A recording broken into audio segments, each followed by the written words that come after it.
May I ask Eagle Governor Alex Alag and Senior Field Director, former Executive Field Director, for his privilege speech. Alexander Alag, you are recognized. Thank you, Senator Miguel. Thank you, Mr. President, members of the board, the chairman himself, my colleagues, his ombudsman, mga kuya and ating good afternoon to all of you.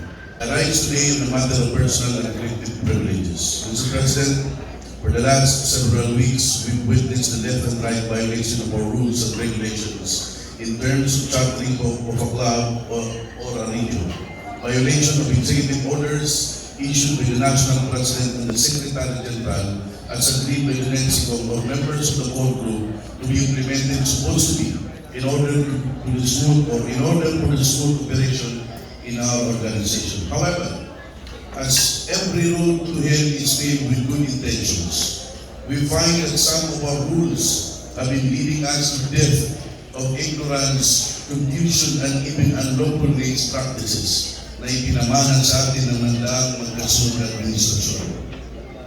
A practice by the past administration that result into ruin and lead us for a faction. Since then, lumaban tayo, nagbuklod tayo, we hold the line, we remain steadfast, and come as one eagles to eradicate the unusual practices, or should I say, mga kamalian na gusto nating itama. I am overwhelmed that we, you, us, fighting what is right. We fight the tyrant leaders and their allies. But in spite of that, we still experiencing turbulence in our operations. Allow me to mention some of the violations committed by the few members and officers, the sample representation personal's information to me. Though it was discussed yesterday during the next call. May I have some microphone, please?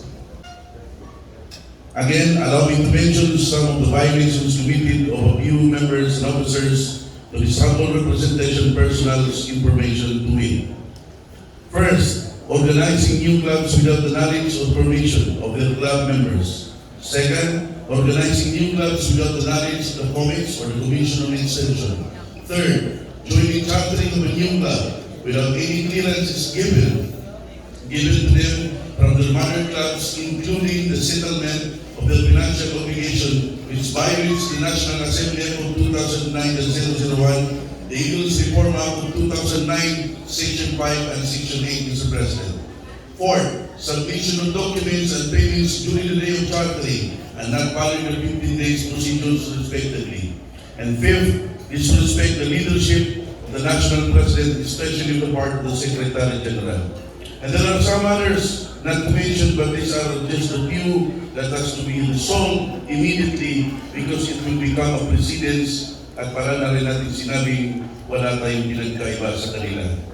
These cases shows that the National Assembly must take a proactive stance in addressing this to avoid future conflicts or future controversy. As our duty being a legislator, and as a bona fide member of this fraternity, this humble representation takes it upon himself to open the Pandora box, to bring to light the impending crisis brought about by the numbers of irregularities committed by some officers that are at odds with our laws and to propose action addressing this need. Yes, admittedly, internal rules and regulation was not established clearly in our policy manual and even in the Magna Carta in general. But this is a standard operating procedure or SOP. For this reason, Mr. President, I rise today out of fear and apprehension that all of you who are listening right now, who have been working hard to reform this organization, might be unrecognized, or should I say, napupunta lang sa wala ang lahat ng ating pinagpapaguran. The regulations that we have agreed have not only been misinterpreted by some officers, but ultimately defied the will of the members as the real sovereign imbibed in our Magna Carta. A good legislator in our country once said, and I quote, "The spring cannot rise higher than the source." and as the old legal maxim goes. But this humble representation believes that the spring is not just rising higher, but it threatens to overflow and spill from the source and drown us all, or drown us all. Mr. President, I propose several remedies. Without overstepping the finely drawn lines between the three branches of our government, and inclusive of the realm of the administrative rulemaking, this humble representation believes that we, my esteemed colleagues, can act now to bridge the gaps between the future. In the light of this realization, Mr. President, this humble representation submits to my esteemed colleagues and to the members of the Board of Directors the following points. That first, the Secretary General as the Chief Administrative Officer should implement strict rules on this matter as mandated to him by Section 14, Paragraph 8, Book 5 of the Eagles Magna Carta, and the urging call of the National President to issue a suspension order for these violators, but not to the extent that they will be expelled. Only suspension, Mr. President. Second, that the National President should urge the Philippine Eagles Institute of Leadership, or PM, to draft the internal rules and regulations as stated in Section 9 of the Eagles Membership Reform Act of 2009, and I quote, the Philippine Eagles Institute of Leadership shall within 3 months following the approval and adoption of this Act, draft and adopt the pertaining implementing rules and regulations of this Act in order to provide uniformity of application of this law, passed and approved by the National Assembly in session dated November 27, 2009 at Cagayan de Oro City, so that we can have a clear guidelines on this issue. Although I and Cesar Yamuta serve as the Executive Director of the Philippine Eagles Institute of Leadership, but I was not given a chance to implement this law due to the interference of the former non-qualified national officers, which the past national president is depending on them, not to mention their names. Moreover, it is not enough that these officers from national down to the club comply with the requisites for valid delegation of power in order to their desire to be valid. These administrative rules must also meet not only for voting points, but filing requirements laid down by the relevant laws. That is why this representation is also asking the national president to issue a memorandum for a mandatory leadership seminar for all national and regional officers down to the club on them to re-educate on their respective position and functions, especially when it comes to parliamentary procedure to differentiate the formal program into session as we observe at this very moment. I've also talked with the Attorney General recently for a possible grievance officer seminar before this year in order to uniform the procedures on how to perform their mandates as the local judicial body in our noble organization. Mga kuya, power concedes nothing.